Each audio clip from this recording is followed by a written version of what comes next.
পেশাদারী সাহায্য নিন, প্রফেশনাল হেল্প। ডিপ্রেশন থেকে মুক্তির প্রথম এবং সবচেয়ে গুরুত্বপূর্ণ ধাপ হল একজন মানসিক স্বাস্থ্য বিশেষজ্ঞের, যেমন মনোরোগ বিশেষজ্ঞ বা মনোবিজ্ঞানী, সাহায্য নেওয়া। তারা আপনার অবস্থা মূল্যায়ন করে সঠিক চিকিৎসা পরিকল্পনা তৈরি করতে পারবেন।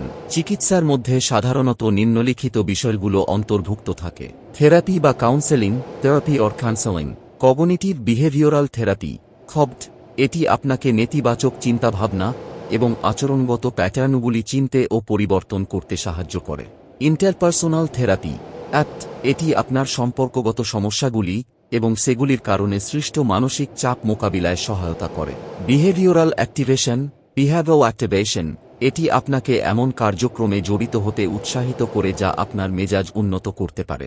ঔষধ, মেডিকেশন, কিছু ক্ষেত্রে মনোরোগ বিশেষজ্ঞ ডিপ্রেশন কমানোর জন্য অ্যান্টিডিপ্রেসেন্ট ঔষধের পরামর্শ দিতে পারেন। এই ঔষধগুলি মস্তিষ্কের রাসায়নিক ভারসাম্য ফিরিয়ে আনতে সাহায্য করে। ঔষধ ব্যবহারের ক্ষেত্রে অবশ্যই চিকিৎসকের পরামর্শ মেনে চলা উচিত।